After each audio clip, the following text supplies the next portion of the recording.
Boa noite, turma boa. Eu, Laura França, hoje aqui no Politicamente Interagindo, recebendo a nossa queridíssima Tabata Ganga e o nosso queridíssimo Michel Francisco para conversar sobre um dos assuntos que nos é muito caro, sobre o PND, como eu prometi para você, né, que aqui, a vocês nós vamos fazer aqui uma série de programas falando a respeito dos principais pontos do PND, e um dos pontos que eu acho que são poucos ou foram poucos explorados é justamente esse que a gente vai começar a falar hoje. Hoje a gente não pretende esgotar o tema. Hoje eu convidei a Tabata para vir aqui expor, dar uma geral sobre o tema, começar uma abordagem sobre o tema. Eu vou fazer algumas perguntas para ela, o Michel vai fazer outros, e aí o que é que a gente pretende aqui? É que vocês vão assistir o programa e as dúvidas que vocês tiverem, vocês vão deixar aí nos comentários, que é com essas dúvidas que a gente vai montar os próximos programas a respeito também desse tema. Então, se a Tabata topar, ela volta aqui para responder as perguntas, né? Se o Michel também estiver disponível, a gente faz aqui, se não vem a outra pessoa da militância, outro palestrante, é isso que a gente quer. Eu quero aqui tentar produzir material para que, quando a gente precisar falar do PND, ou mostrar o PND para alguém que é simpatizante, ali, alguém que não decidiu ainda apoiar o Ciro e tal, ainda está na dúvida, então a gente tem a facilidade. A gente já fez aqui programa voltado para a segurança pública, a gente já fez programa aqui dentro da área médica, abordando o complexo industrial de saúde, e hoje a gente vai falar aqui sobre um outro complexo industrial que eu também acho interessantíssimo, e a gente tem que sim que conversar muito sobre ele, que é o complexo industrial de petróleo e gás. E aí, estou super feliz que a Tabata topou aqui, abraçou esse projeto. Tabata, muitíssima gratidão. Gratidão também ao Michel, que é um companheiraço aqui da militância, que sempre está junto com a gente ali nas batalhas, né? E vamos lá, esse é o nosso um pouquinho, né? Que é uma gotinha de água aqui que a gente faz nesse oceano de coisas que a gente precisa fazer para chegar até 2021 fortalecido, podendo levar conteúdo de qualidade para as pessoas, né? Eu vou até te pedir, Tabata, não que o teu língua já seja elaborado, mas é para pensar que as pessoas que vão estar tanto nos assistindo e que o material que a gente vai estar produzindo pode ser pessoas, obviamente, mais intelectualizadas, mas pode ser um pessoal mais simples. Então, tipo, pode falar no português mais claro que você conseguir, né? Assim, a gente aqui tem que fazer esses ajustes de vez em quando, a gente deixa Ciro Gomes com o Ciro Gomes, né? E a gente vai fazendo aqui aquele meio de campo feito da Atena faz ali, às vezes, né? De traduzir o que é que o Ciro está dizendo e tudo, mas vamos tentar deixar assim, então, mas fiquem à vontade aí. Então, já agradeci ao Michel e à Tabata, deixa eu deixar aqui já o agradecimento para o pessoal que está chegando aí para nos assistir. Então, muita gratidão, gente, a vocês, né, que é um privilégio que vocês venham aqui no canal, dediquem um minuto da atenção de vocês para o que a gente está fazendo. Então, um beijaço já para todo mundo, muita gratidão e vamos em frente, sem mais delongas. Deixa eu passar a palavra agora para a nossa querida Tabata Ganga, para que ela comece aqui esse assunto tão importante que é para a gente, que é o complexo industrial de petróleo e gás. Vai, Tabata, é com você agora. Boa noite, Laura. Boa noite, Michel. É sempre um grande prazer estar aqui reunida com a turma boa para falar com a turma boa e ainda mais para falar sobre ciência, tecnologia e indústria, que é uma coisa tão importante para o desenvolvimento do nosso PND. Então vamos começar, né? Eu gosto de pegar o complexo industrial de petróleo e gás e separar em duas frentes diferentes. E aí eu vou explicar para vocês por que a gente tem que pensar em duas, né? Ele como sendo duas coisas diferentes. O primeiro ponto é o complexo industrial energético. O que isso significa? É o combustível, é a energia. Então, a energia, quando a gente fala disso também, tem que lembrar que não é só óleo e gás, principalmente agora que a gente tem esse grande crescimento pela demanda de energias renováveis, e aqui no Brasil, né, que a gente tem a possibilidade de trabalhar com álcool, com energia solar, com energia eólica, até com energia das marés, a gente tem possibilidade de trabalhar aqui no Brasil também. Para vocês terem uma ideia, a região de maior incidência solar, né? Incidência solar é onde mais tem luz do sol. Na Alemanha, é pior do que a região brasileira, que tem pior incidência de luz solar, que é o lugar no Brasil mais frio. E mesmo assim, a Alemanha está há quase 10 anos investindo em energia solar. E aqui no Brasil, a gente tem a capacidade de ter energia não só do solar, a gente é muito rico nisso, muito rico mesmo. E aí, vou mostrar para vocês por que a gente tem que separar em duas vezes, né? O que que é, nessas duas frentes, o que que é energia e o que é petróleo, o que é indústria. Porque quando a gente fala de petróleo, muita gente acaba associando automaticamente ao quê? A gasolina, acaba associando ao combustível. Mas aí eu venho falar para vocês que no petróleo, no mundo inteiro, assim, o que é extraído de petróleo e gás, a maioria é utilizado para a indústria de plásticos, que é o que o pessoal costuma chamar de indústrias de polímeros, né? Por que que isso acontece? Justamente porque o petróleo é uma fonte finita, né? Um dia vai acabar. A gente sabe que um dia esse petróleo vai acabar.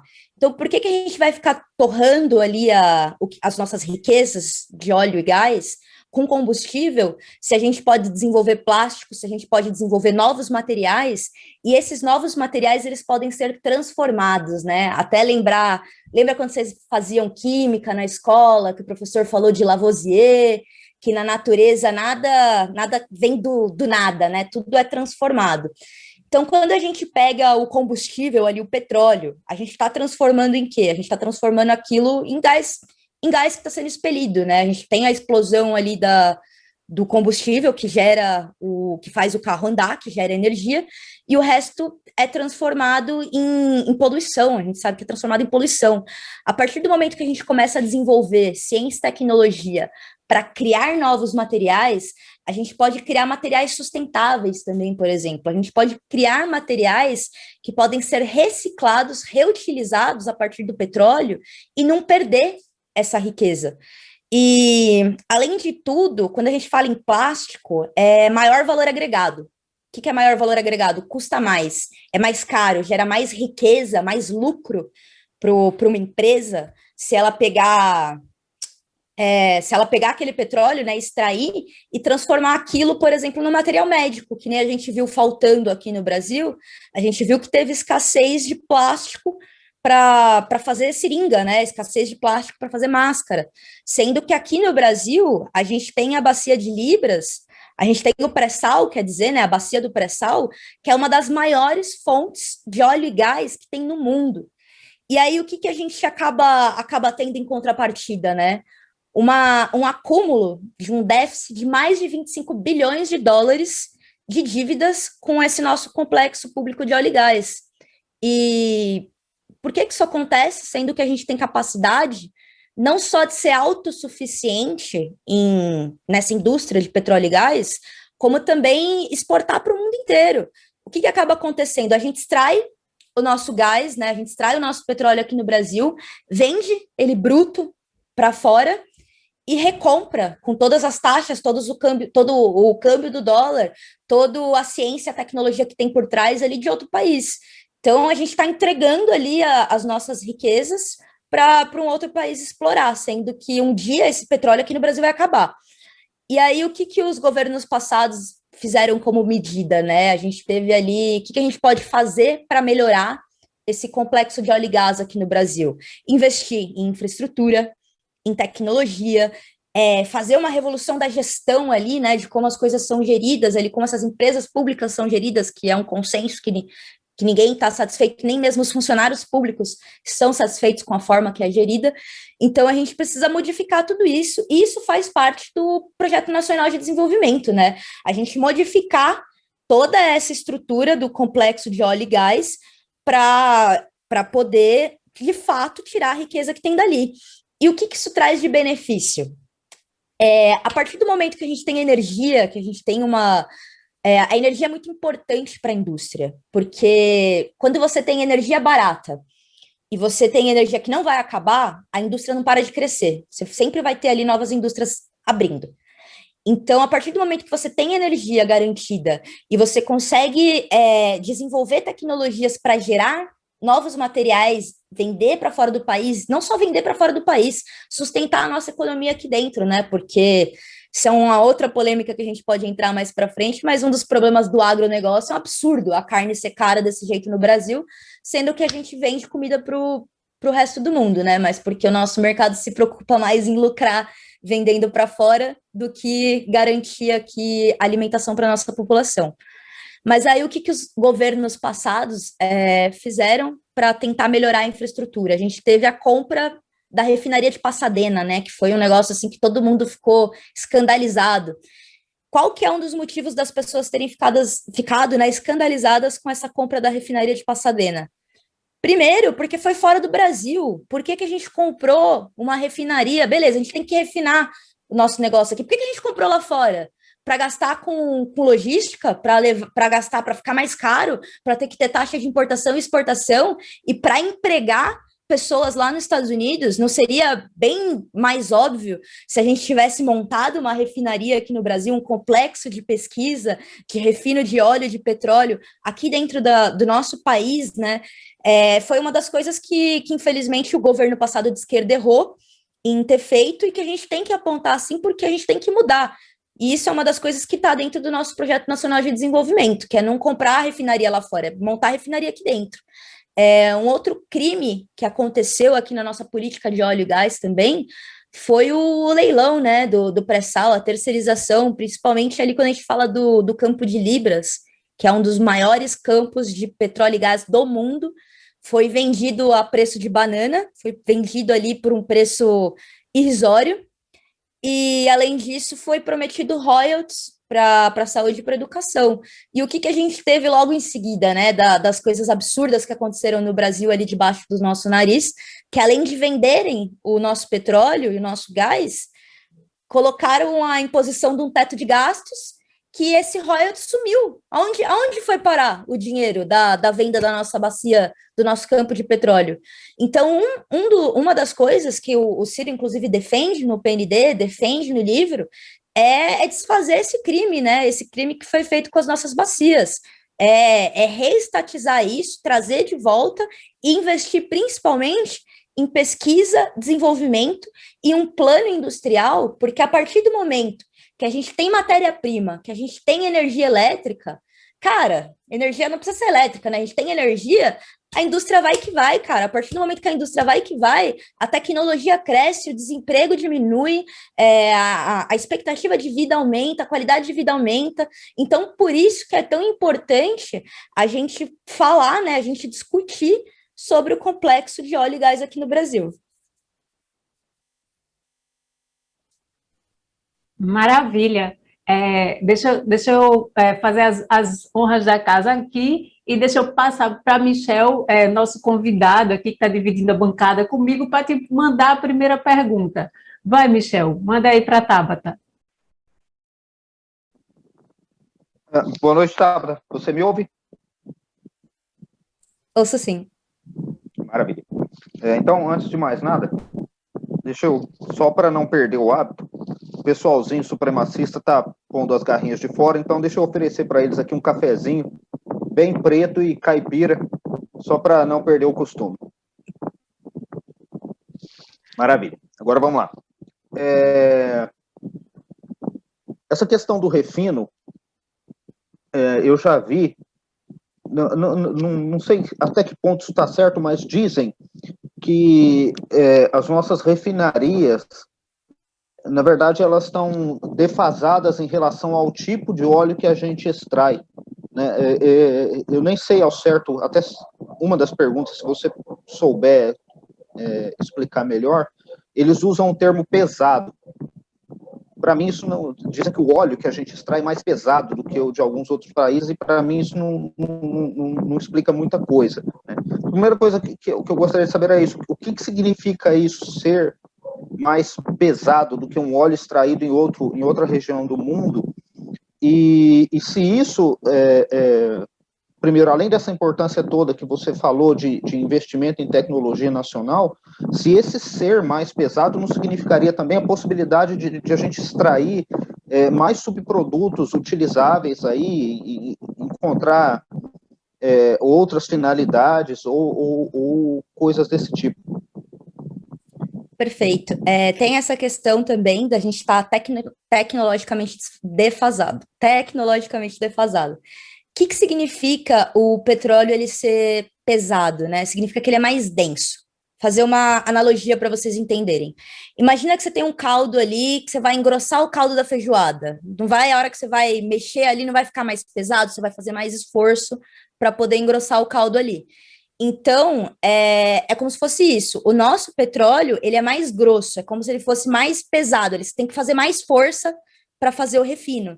Então, o equipamento que a gente tem agora não dá conta. O que tem que fazer? Tem que atualizar esse equipamento. E aí é uma outra questão que é absurdo, porque quando a gente investe em infraestrutura, a gente investe em construção civil, isso é emprego, cara. A partir do momento, um exemplo, a Alemanha. Você vai lá na Alemanha, os caras não param de fazer obra. Eles terminam uma obra, eles já começam outra, porque isso gera emprego, isso gira o mercado, isso gira dinheiro. Então é completamente absurdo isso de querer fazer lá fora, entendeu? Não faz sentido, não faz nenhum sentido. É desculpa para privatizar mesmo e para colocar o lucro na mão de poucos. Ô, Tabata, e deixa eu te falar, a gente essa semana estava conversando sobre, a gente estava fazendo aqui um paralelo, os meninos estavam fazendo um paralelo, no que era que valia investir. A gente estava falando especificamente de carros, então se era o carro movido a álcool ou se o elétrico e tal. Então, o Pedro fez aqui uma belíssima explanação, inclusive, a respeito das possibilidades dos motores e o que é que já tem hoje funcionando e tal. E uma coisa que a gente esbarrou, ou que ficou, tipo, que seria uma pedra mesmo aí no desenvolvimento, digamos que da implantação do carro elétrico, seriam as formas a rede de abastecimento. Literalmente, tipo, por exemplo, onde a gente tem posto de gasolina hoje, tipo, como era que você ia fazer chegar o abastecimento elétrico, sabe? Assim, de popularizar essa rede e tal. A gente falou ali algumas coisas em relação aos incentivos que o governo teria que dar para montar tudo isso e tal. E aí, hoje eu estava vendo até que o Joe Biden tem esse projeto, porque esse é um projeto que a Europa toda já está, né, já tá anos-luz à frente nossa aqui, que é dessa substituição aí dos motores e tal. E o Joe Biden querendo fazer isso nos Estados Unidos e encontrando uma dificuldade, entre aspas, semelhante, mas os sindicatos ali preocupados justamente com a mão de obra que hoje é empregada para fazer funcionar a parte de combustível, de produção de combustível, né, digamos que de gasolina ou de diesel propriamente dito e tal, então os sindicatos pressionando para não haver essa mudança, pensando o sindicato no desemprego que vai causar e tal, né. E aí, me diz uma coisa, pensando dentro desse contexto aqui, porque você muito bem pontuou ali no começo da tua fala, de que a maior parte desse petróleo que é extraído, ele não é utilizado para combustível, né? Embora a gente associe logo, ele vai ser direcionado para o plástico. Então, pensando, digamos que no pessoal que está entrando no mercado de trabalho, que pensa, por exemplo, o sonho da minha vida é passar no concurso da Petrobras. E aí, será que quando o Ciro entrar ali, for o governante e tal, ele vai acabar com a Petrobras ou com as carreiras da Petrobras, sabe? Ou não? Ou, por exemplo, as pessoas que estão nos assistindo, elas podem ficar tranquilas porque aquela mão de obra que hoje está dentro da Petrobras, ao contrário, né, para muito além de ser utilizada, vai ser melhor utilizada. Então, eu queria ouvir um pouco da tua leitura em relação a isso, sabe? Para o pessoal que está nos assistindo poder compreender sobre esse prisma aí. Olha, se houver de fato essa mudança aí, né, o que é que significa isso para a parte de empregos? Me diz aí. Legal, são vários pontos diferentes que a gente pode falar na tua pergunta. O primeiro, vamos falar ali dos carros elétricos. Tem uma coisa muito importante que fala-se pouco aqui no Brasil, mas a capacidade, as redes de energia elétrica no Brasil, né, a capacidade energética a partir da energia elétrica no Brasil, ela está chegando no limite. Então, a gente está chegando num momento que, se não for expandido essa rede de... Esse é um dos motivos que a indústria, inclusive, não cresce no Brasil, é porque não tem energia elétrica. Energia elétrica é cara. Esse é um dos motivos que está tão caro e que não para de subir energia elétrica, que é porque vai começar a faltar. Muito em breve vai começar a faltar, e é uma das coisas que não se fala muito. Então, a gente trazer carro elétrico aqui para o Brasil é um negócio meio distante, assim. A gente primeiro precisa ampliar ali energia eólica, energia solar, energia de maré. Eu só não acho que a gente tem que ampliar a hidrelétrica aqui no Brasil, apesar, isso é uma coisa que a gente não pensa, a gente não fala muito, mas o Brasil tem energia sustentável. Quando a gente fala de energia elétrica, coisa que faz funcionar. O carro ali funciona com a energia da explosão, né? Então, as nossas coisas são com energia elétrica. Compreender sobre esse prisma aí, olha, se houver de fato essa mudança aí, né, o que é que significa isso para a parte de empregos? Me diz aí.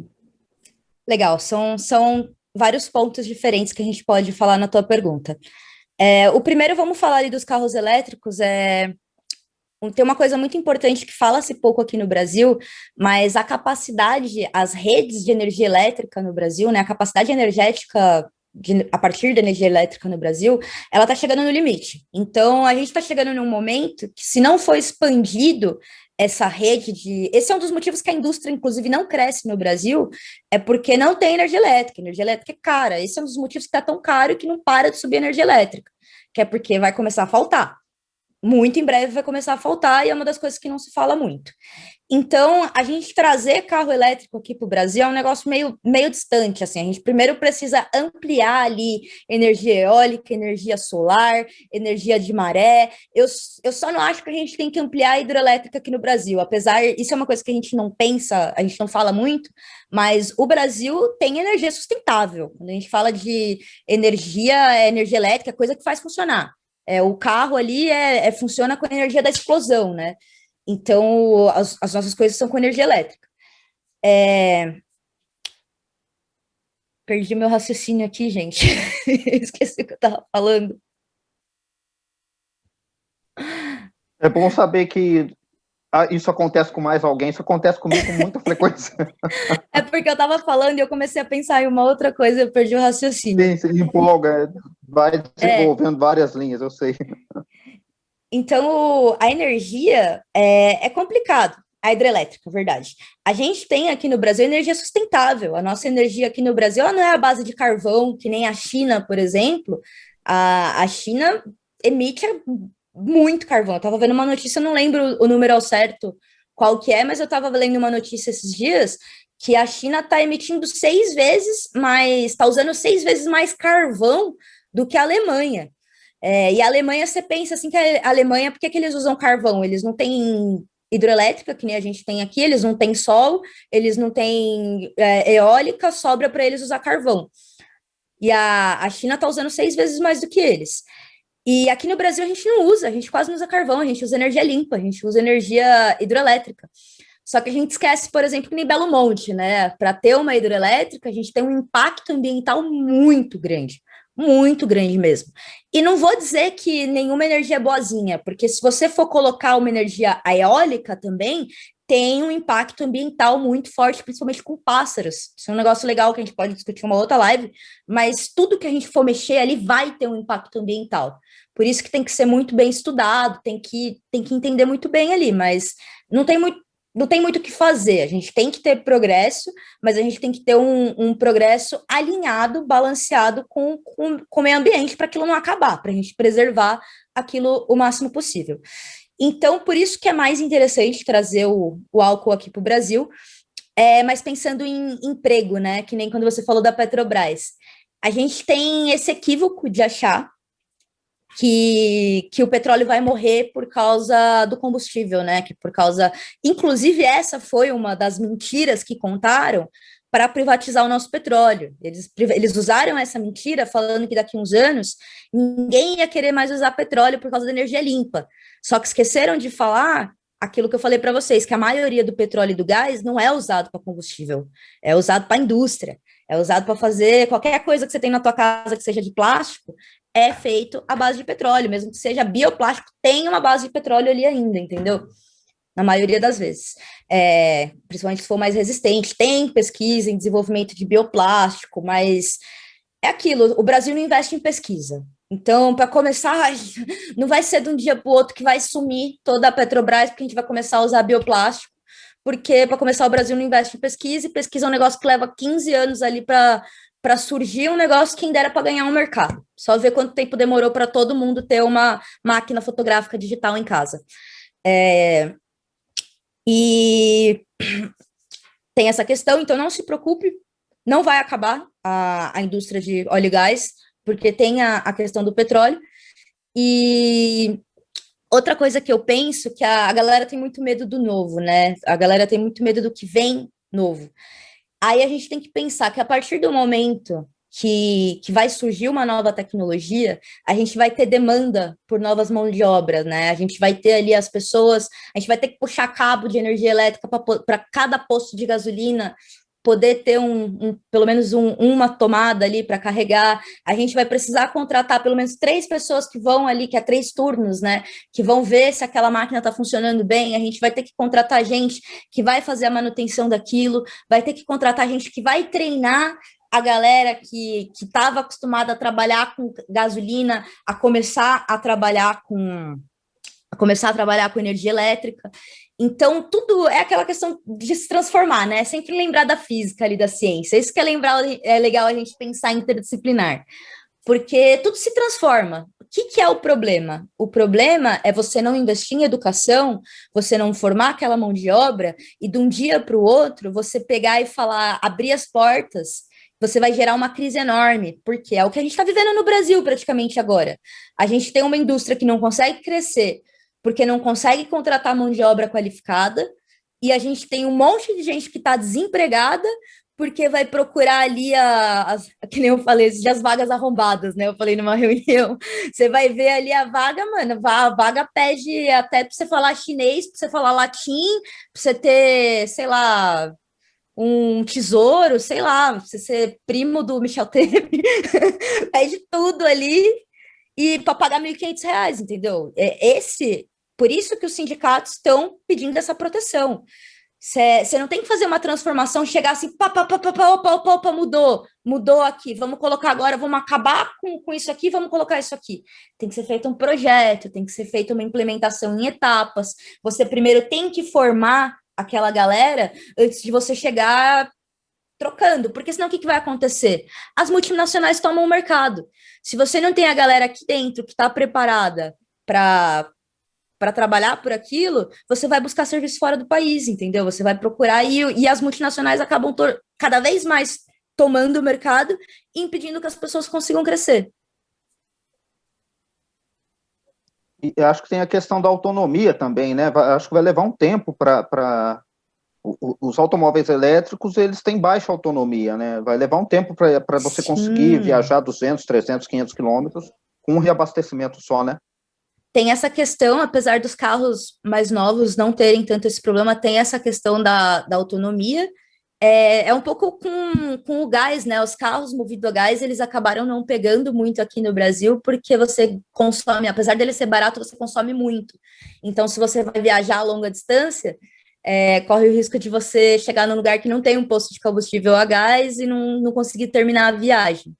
Tem essa questão, e, cara, eu sou sempre favorável da diversidade, assim, eu acho que quanto mais você tiver opções, se você tem a opção do carro elétrico, se você tem a opção do carro a gás, se você tem a opção do carro a álcool, as pessoas são diferentes, né, as pessoas gostam de ter opções diferentes ali, e quando você tem mercados diferentes, você tem empregos diferentes, você tem formações diferentes, então a diversidade é uma solução para o desemprego também. Interessante isso, a gente pensou nessa questão da diversidade aí de opções, tipo, não precisava ser ou um ou outro, né? A nossa questão girava mais a pergunta ali do pessoal que a gente estava fazendo live, então a pergunta do pessoal que estava no chat era mais no sentido, assim, de considerando, primeiro que as políticas públicas que a gente tem aqui, não é nem política pública, era recurso público para investimento, sabe, em uma ou em outra, o que é que valeria mais a pena, considerando que a gente é um grande, poderia ser, né, um grande produtor de álcool e tal. O gás não entrou na história, não, era só álcool e elétrico e tal, então era mais nesse sentido, mas foi uma discussão bem, bem interessante, sabe, foi uma conversa bastante interessante. Vai, Michel, manda aí outra pergunta para a Tabata. Antes da pergunta só, Fala. tem os carros híbridos também, né? Tem essa possibilidade também. Uma das coisas que estão crescendo são os que mistura ali, você consegue ter o melhor das duas coisas e, melhor ainda, tem mais emprego ainda. Pronto. Então, vai lá, Michel, manda aí outra pergunta para a Tabata.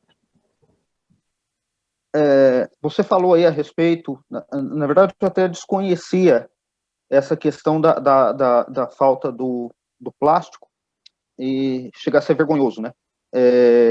Só um rápido à parte aí, a gente vê de novo, né, aquela historinha que a gente sempre diz para as pessoas quando quando vem aquelas pessoas que estão com aquele discurso liberal, assim, que parece que estão com viseiras, a gente sempre fala, né, olha, é o Estado, toda tecnologia nova, 99% de tecnologias novas que você vê surgindo, elas surgem primeiro com investimento estatal e depois esse conhecimento é apropriado pela iniciativa privada e tal, tem tudo isso, né? E a gente vê aí de novo isso que você citou agora há pouco aí, tudo isso de levar uma tomada, levar um cabo elétrico, né? A professora falou aí, levar um cabo elétrico até um posto ou até um ponto de reabastecimento, tudo isso é estrutura pública, né? Não vai ser feito, nenhuma empresa privada vai sair espalhando cabos pelo país inteiro sem expectativa prévia de lucro, né? Então, É só ver por que não tem internet em todos os lugares, né? Sim, sim. Aí você falou a questão das seringas aí, dos bioplásticos, né? Até me corrija se eu estiver errado, bioplásticos são aqueles que são produzidos não de petróleo, né? Eu acho até estranho, porque é que nem aquela questão das pessoas chamarem os alimentos de orgânicos, né? Para mim, todo alimento, a priori, é orgânico. Mas, enfim, é uma terminologia. Eu queria saber um pouco, se você tiver antenado a esse respeito, sobre as aplicações que estão surgindo aí, né? Porque a gente vê alguns materiais como o grafeno lá, que aquele sujeito desagradável gosta de citar, e eu me lembro que existia, quando isso surgiu, existia toda uma expectativa por causa das características de resistência e tal. Eu queria saber se os plásticos, se esses materiais novos que estão surgindo, ou primeiro, né, se há materiais novos surgindo a partir de processos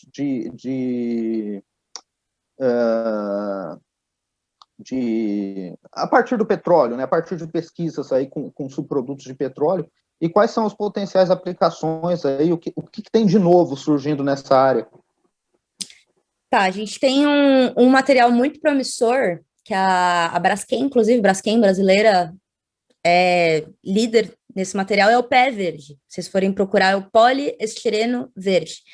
Ele é um polímero de altíssima resistência, ele tem uma aplicação, ele pode ser aplicado em grau médico também, por exemplo, e ele é biodegradável, cara. Ele é um polímero, ele é um material muito legal e é nacional, sabe? É um material brasileiro. Se vocês procurarem depois, tem até filamento para impressão 3D, é um material super legal. Tem o pé verde. E aí, quando você perguntou dos bioplásticos também, né? A gente tem ali algumas categorias diferentes. A gente tem o plástico biomédico, que ele é feito, ele pode ser ou não feito a partir de petróleo, que são os materiais para aplicação médica. E a gente tem os materiais de origem biológica, que nem, por exemplo, tem um material que chama PLA, que é polimetilmetacrilato, o nome desse material. Esse PLA, ele ficou muito famoso nos últimos anos por causa da impressão 3D. Ele é feito a partir da fermentação do bagaço do milho. E ele é um plástico que pode ser aplicado em aplicação médica também, por exemplo, sabe? Ele não é feito, por exemplo, ele não é feito à base de petróleo. Só que eu não consigo usar o PLA para fazer, por exemplo, o para-choque do carro. O para-choque do carro é feito de ABS, porque o ABS, ele tem propriedades mecânicas melhores para a gente trabalhar ali com o para-choque de um carro. O ABS é o plástico mais utilizado no mundo. Vocês podem olhar, qualquer coisinha que vocês tiverem em casa, que vocês têm aquelas tampinhas, eu tô vendo se eu tenho uma aqui, não acho fácil, mas geralmente você tem uma tampinha de controle remoto. Você vai ver lá, você vai abrir, vai ter um negocinho lá escrito que o negócio é feito de ABS. Esse meu aqui não tem, porque eu acho que é chinês bem vagabundo. Mas geralmente tem, assim, você pega o controle remoto, tem um negócio lá, ó, feito de ABS. É o plástico mais utilizado no mundo, na indústria, e ele é feito à base de petróleo. A gente poderia ser uma indústria, uma potência em ABS. Daí eu te falo uma outra baixaria que acontece aqui no Brasil.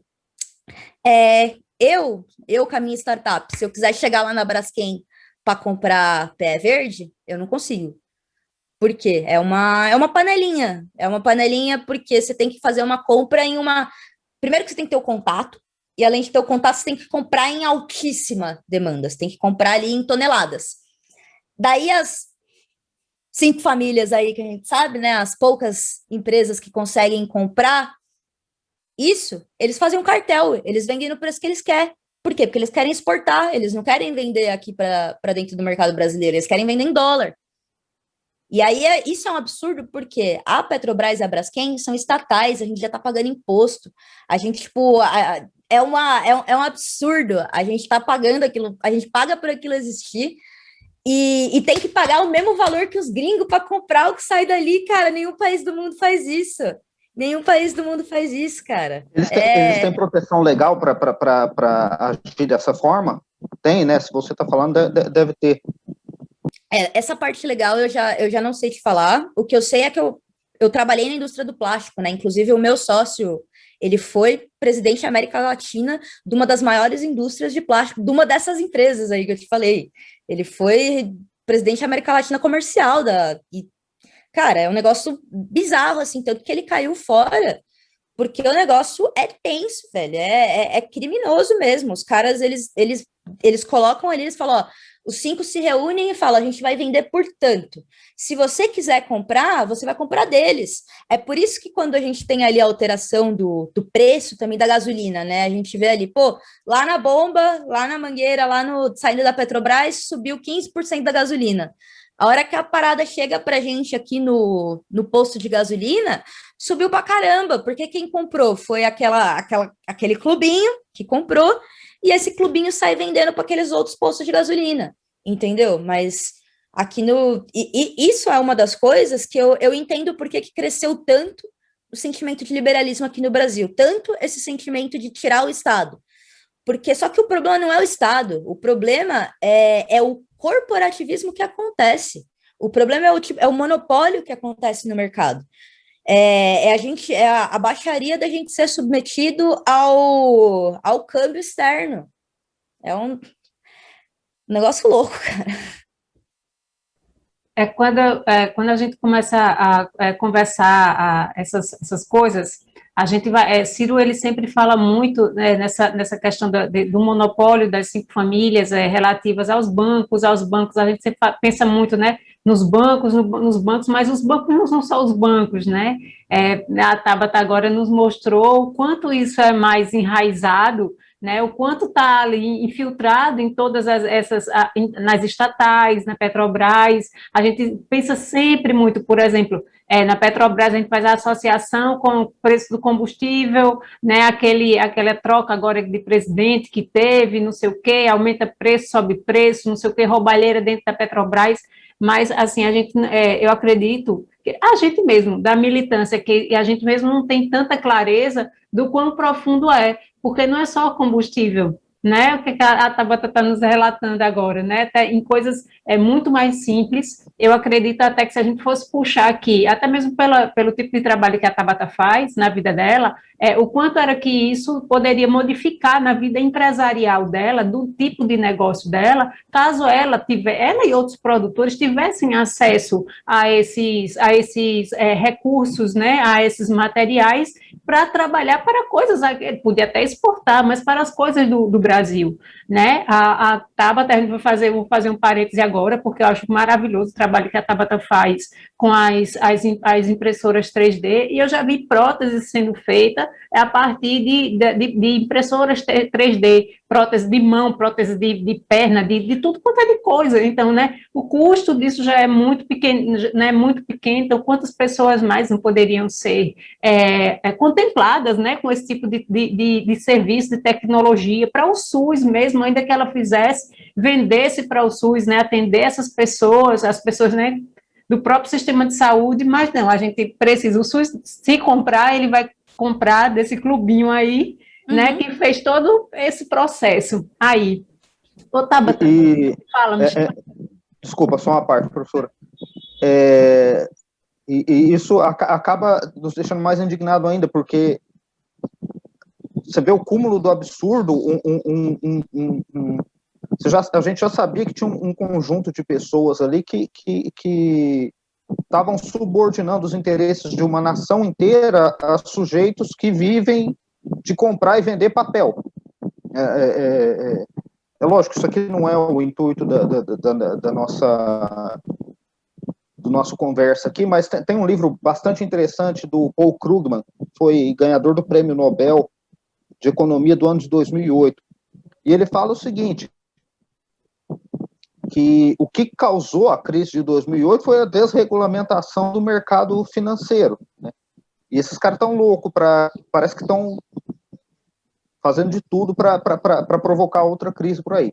Então você vê, de um lado você vê essa turminha que quer comprar, viver disso, né, comprando e vendendo papel sem produzir riqueza de fato nenhuma, e agora ela acabou de falar para mim que é a mesma turminha que também está estrangulando o mercado de bens e serviços. Então, quer dizer, os caras, o espectro de ação deles é mais amplo do que eu pensava. É extremamente amplo e extremamente danoso, né? E para a gente e para Ciro fazer frente contra tudo isso, porque se fosse somente os bancos, ele já estava muito frito, né?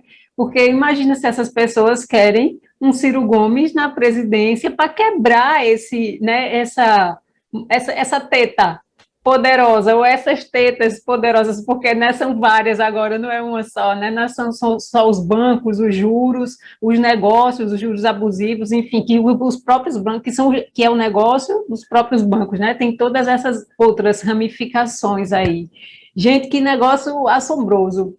Não, procura depois o Grupo Votorantim, o Banco Votorantim. Dá uma olhada do tanto de empresa que eles têm sobre eles, e é tudo Minas e Energia, pra você ter uma ideia. A Odebrecht. Quem que vocês acham que é uma das empresas que compra que vende plástico, né, para os seres humanos normais aqui no Brasil? É a Odebrecht. Então, sempre que você vai olhar ali, vai ter uma daquela galera vai estar ali. Bacana. Ó, o pessoal que está nos assistindo, pega aí a dica, vão lá procurar, vamos nos esclarecer, vamos conhecer quem é que está por trás de tudo isso, né? Para a gente ficar antenado aí nas coisas. A gente tem, por exemplo, a Odebrecht, a gente tem sempre a ideia aqui de construção, de desenvolvimento, né, do país, aquela coisa todinha, mas são negócios, né? São empresas com muitos negócios. E vamos lá, mas vamos em frente na nossa conversa aqui. O Renato só me corrigiu aqui que não é o Odebrecht, é a Braskem. Ah, Braskem. Valeu então, Renato. Renato, já vou deixar o convite aqui para você vir para a nossa bancada aqui nos próximos, viu? Vamos lá. É engenheiro também? Ele é engenheiro de materiais. Ele é engenheiro de materiais. Ele estuda justamente ciência dos materiais. Mas vamos lá, vamos em frente. Tabata, no melhor dos cenários, em 2022, a gente tem Ciro Gomes eleito, né, tomando posse ali em 2023, se Deus quiser. Vamos tentar alinhar agora para um campo, não sei se de esperança, ou pelo menos do que é que deve ser feito, o que é que ele tem em mente, o que é que o nosso PND pensa, projeta, para a gente, não sei se chama reestruturar ou reindustrializar, onde é que a gente volta para os trilhos aí dentro desse nosso aspecto? Não sei se eu entendi a sua pergunta, Laura. Porque a gente vê aqui que durante algum tempo o Brasil ele foi extremamente industrializado, etc. e tal, e a gente tem acompanhado que, digamos que até 2018, eu estava vendo até um gráfico esses dias, o processo de desindustrialização que houve aqui todo para o Brasil. Então, Ciro Gomes eleito, digamos que ele vai retomar ou querer retomar vai reindustrializar o Brasil, diga, talvez seja o termo correto. Dentro do aspecto de petróleo e gás, o que é que ele pensa em fazer, ou para retomar os investimentos, o crescimento, o que é que tem dentro do PND em relação a essa proposta? Melhorou agora? Melhorou. O principal ponto é retomar, né, essas bacias que elas foram vendidas, a gente conseguir reverter essa venda e começar a investir na infraestrutura para refinar o petróleo aqui dentro, né? Para a gente conseguir refinar esse petróleo, o nosso livrinho ali, refinar esse petróleo e principalmente investir no desenvolvimento da indústria do plástico, né? E quando a gente fala do desenvolvimento, isso é uma coisa muito importante, do desenvolvimento da indústria do plástico, a gente não está falando só de indústria estatal, que o pessoal, eles confundem, rola essa confusão do que é indústria estatal, do que é indústria nacional. Quando a gente fala de indústria nacional, a gente está falando de, não é a indústria do Estado, é a startup ali que quer desenvolver um ABS, por exemplo, que seja mais fácil de reciclar. Então, essa startup, ela vai crescer a partir disso que o Ciro for fazer. Pô, se ele conseguir acabar com esse monopólio que tem, com essas coisas que eu expus para vocês que acontecem nas vendas, eu me segurando para não falar um palavrão aqui. Se ele conseguir acabar com isso... Fale o palavrão, fale o palavrão. Essa putaria... Se ele conseguindo fazer isso, quem mais vai se beneficiar são os empresários brasileiros, cara, porque aí, de fato, o empresário brasileiro vai ter liberdade para crescer aqui dentro. Porque se o empresário, seja essa liberdade que eles vendem, do empresário gringo entrar aqui, e é isso que vai sufocar o nosso empresário. Eles acham que é o contrário. Então, cabe a nós, e isso é uma das coisas que traz ali no PND do Ciro, que não é isso, é justamente para destravar ali para qualquer empresa, a minha startup, por exemplo, poder comprar o petróleo do Brasil. Por que a minha startup não pode comprar o petróleo do Brasil, cara? Porque eu tenho que comprar de uma outra empresa, entendeu? Então, essas são as coisas que o Ciro está propondo ali no PND. E para fazer isso, a gente tem que lembrar, não basta o Ciro ser presidente, a gente tem que ter um Congresso do nosso lado. Não é, aqui no Brasil não é uma ditadura, que nem o Bolsonaro quer fazer acontecer. O Brasil é uma democracia que tem 3 poderes, que tem ali o executivo, que executa, a gente tem o legislativo, que legisla, que planeja, que cria as leis ali, que muda as leis, e a gente tem o judiciário ali que fiscaliza. Então, não basta o Ciro virar presidente e de um dia para a noite falar, eu vou mexer na Petrobras. Tem que ser feito alianças, então para isso tem que dialogar com o centro, tem que dialogar com a direita, tem que dialogar com o liberal, eles são maioria na Câmara.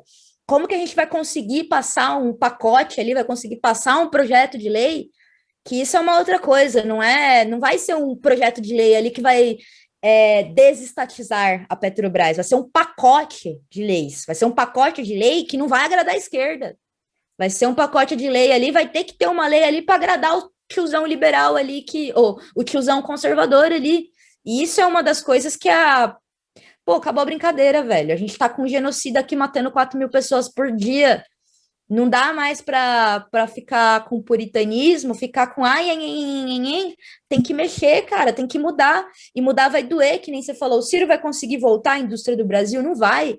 A indústria do Brasil leva 10, 15 anos. A gente está sentindo, a gente começou a sentir lá no governo FHC, no governo Lula, os investimentos que o Getúlio e o JK fizeram lá atrás, cara. Então, imagina o que não vai ser para retomar o Brasil. Eu tenho consciência que eu não vou ver um Brasil industrializado, potência e 4.0, mas eu quero trabalhar para que meus filhos e os meus netos vejam, entendeu? Essa é a questão principal. E se a gente ficar cada vez adiando mais, a gente ficar pensando, não vai acontecer. Cara, 500 anos de Brasil, a gente já está aí, a gente está na mesma. Hoje em dia o Brasil é menos industrializado do que quando a porcentagem, né, que a indústria tem no PIB no Brasil é menor do que quando o Getúlio Vargas pegou a presidência do Brasil e a gente era baseado na política do café com leite. 500 anos a gente não evoluiu, cara. Então, tá na hora de fazer alguma coisa, vai doer, vai ser caro. Investimento em petróleo e gás é um investimento de alto risco, é um investimento que custa, é um investimento que não retorna de um dia para o outro, só que é um investimento sólido. É um negócio que vai demorar 15 anos para dar resultado, mas quando der o resultado, quando for forte ali, a gente não vai sofrer com Covid, com uma outra pandemia que nem a gente está sofrendo agora. Tem a questão também de que a gente está olhando para uma das facetas disso, que é eleger alguém com esse conjunto de ideias, né? Na verdade, é lógico, o Cirão é um cara super inteligente e tal, ele tem as experiências dele que não podem ser desprezadas de forma nenhuma, mas a gente está olhando para um conjunto de ideias, né? E a gente tem que pensar na outra faceta também, talvez esse seja um papel até mais importante que nós aqui temos a cumprir, que é levar esse conjunto de ideias, preparar a sociedade para isso, né? Porque não adianta você ter ter alguém que está com ânsia ali, com ímpeto de levar essas coisas adiante, se essa cultura, se a gente não agir para, como eu posso dizer, espalhar isso, né? As pessoas precisam sair esse viralatismo. A gente tem essas riquezas todas aí, tem gente com criatividade, tem gente querendo trabalhar, mas a gente precisa tirar as pessoas dessa inércia, desse viralatismo estranho, né, que parece que toma conta da mente coletiva. Assim, as pessoas aceitam muito passivamente essa história de isso que você falou agora, né? No Brasil não vai acontecer, não adianta. Eu me lembro até de uma entrevista de um desses liberaloides aí, eu não vou citar o nome do sujeito, porque eu não vou dar palco para maluco, né?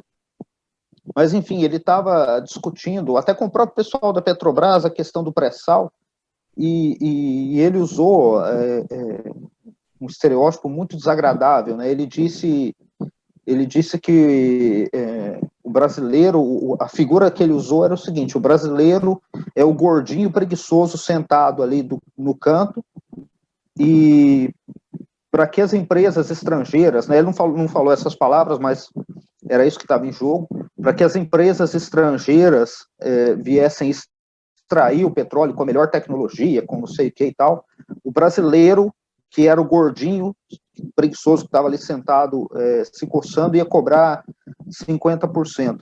E eu me lembro que, graças a Deus, na época, um engenheiro da própria Petrobras respondeu prontamente para ele, falou: não, você está tão equivocado que a gente tem tecnologia de ponta de extração de petróleo em alto mar, né? Mas, enfim, essa cultura ainda está muito difundida, e eu acho que esse é um papel importante também que a gente tem, né? Eleger um presidente alinhado com esse conjunto de ideias e depois continuar essa difusão na sociedade também, para que as pessoas se preparem e reajam de acordo, né? Ó, eu sou um pouco mais otimista. Eu acho que a gente vai ver esses resultados um pouco antes, mas, enfim, se você tiver certo, eu já estou feliz. O Ciro, ele falava em 2018 que se ele começasse a implantar, né, todas as mudanças que o Brasil precisava aquela época ali, em 2000, né, de 2018 para cá, então a gente demoraria, eu acho que eram 30 anos para chegar ao patamar que já foi, eu não lembro agora exatamente qual era a época, mas de uma época de desenvolvimento, ou seja, 30 anos. Ele já tinha em mente, ele já disse o seguinte: eu vou fazer até uma parte do caminho, porque ele não vai ser presidente durante 30 anos, né? Mas, e olhe que a gente demoraria se os governos sequentes dessem continuidade ao que ele estava iniciando, porque não adianta, né? Se vier para reinventar a roda, babau.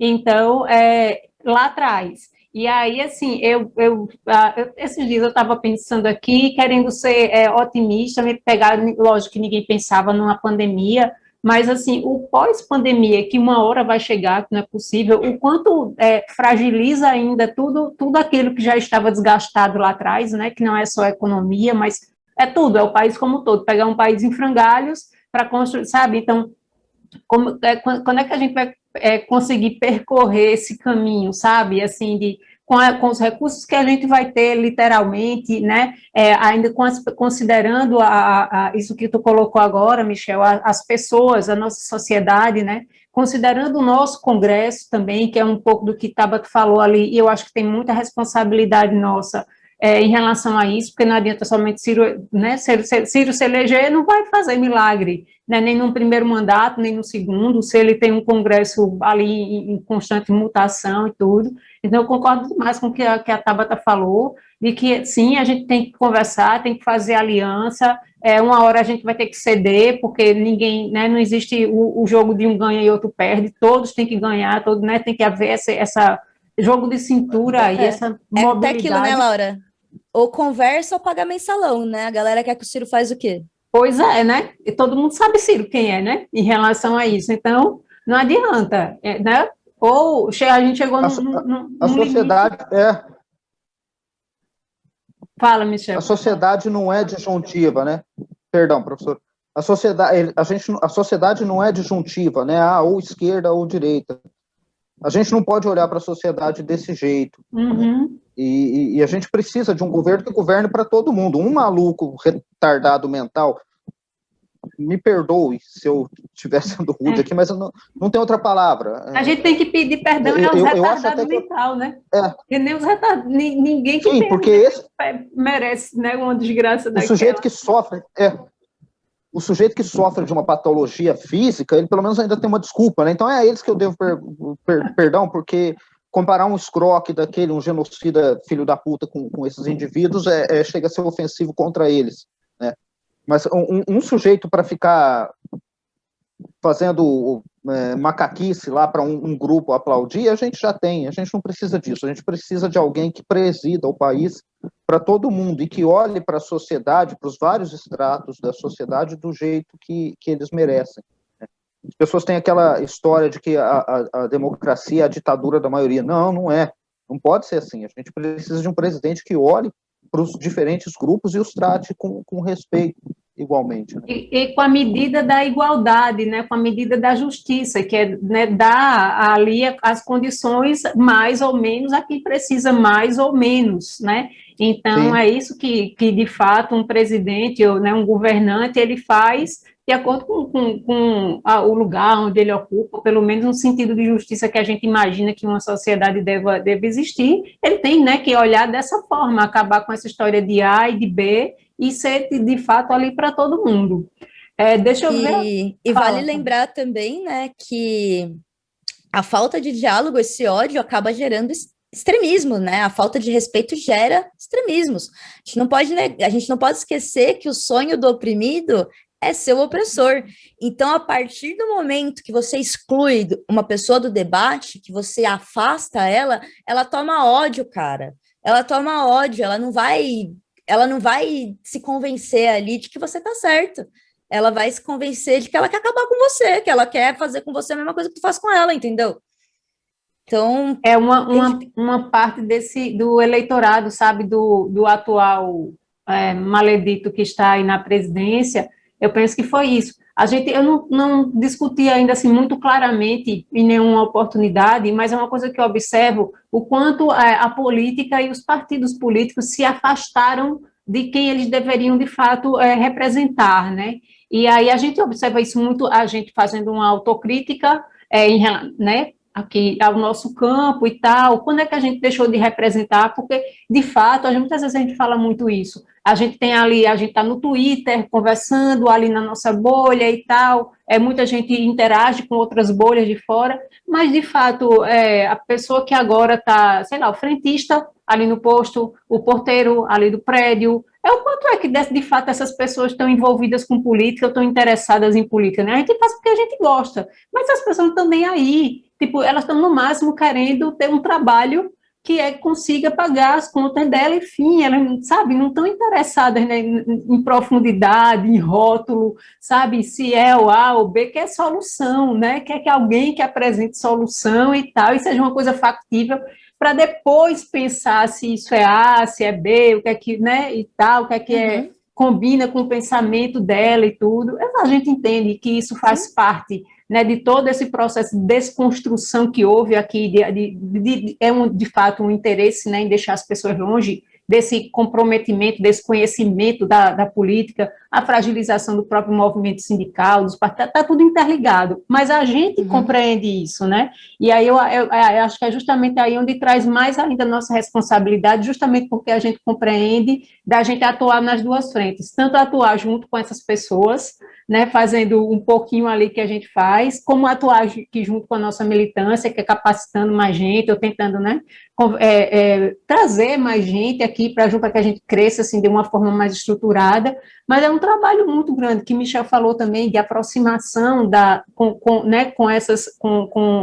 sociedade, de se fazer entender, ouvir, compreender, né, olha, o Ciro, ele é um cara bacana, ele tem um projeto, por que a gente precisa de um projeto de país para crescer? Entendeu? De onde é que vem isso? Projeto? Para que eu vou querer saber hoje de um negócio que eu, como a Tabata falou, eu mesmo nem vou ver, só meus netos e olhe lá, sabe? Eu quero saber da minha mesa, das minhas contas pagas, da energia, do gás que está caro, né? É lasca, sabe, gente? É um país muito grande, né? Com tanta desigualdade, a gente segue aqui fazendo o nosso um pouquinho aqui que nos cabe. Deixa eu te dizer uma coisa. Michel, a gente já está mais ou menos se encaminhando para o nosso final aqui. Tem alguma pergunta mais que você queira mandar aqui para a Tabata? Tabata, eu já vou perguntar primeiro ao Michel, depois, se não, eu passo aqui para você fazer alguma consideração aí que você queira para amarrar aqui a nossa história. Manda aí, Michel.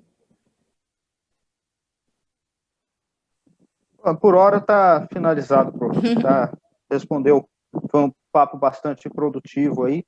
E, lógico, se fosse cair em especificidades científicas, a gente ia ficar aqui a noite inteira conversando, mas não é esse o intuito, né? A gente manda para os próximos ou mais aprofundados, aí quando o pessoal, né, pedir, porque eu sei que aqui, tu puxasse um assunto ali que os olhos de Tabata chega a brilharam, assim, ela adoraria passar a noite todinha falando, porque eu sei que é a praia dela. Mas... Nossa, plástico é um negócio assim, falar de plástico, gente, eu amo falar de plástico, tô louca de falar de plástico. Vamos fazer um especial de plástico aqui. Então, deixa eu passar para a Tabata aqui, já agradecer ao Michel aqui pela presença, né, mais uma vez, participação. Vocês nem sabem, Michel está lá no interior do interior do interior, ele estava preocupado aqui se ele ia conseguir, a internet dele ia conseguir sustentar, mas conseguiu sim, Michel, valeu aí. Graças a Deus, zona rural aqui do meu querido Espírito Santo. Aliás, deixa eu até falar, eu nasci em Franca, em São Paulo. É lógico que eu amo minha terra natal, mas eu me sinto em casa aqui também. Boa. Professor, boa. Por favor. Pronto, obrigada aí por tudo. Tabata, manda aí, considerações finais que você queira fazer a respeito do assunto, de outro, está contigo agora.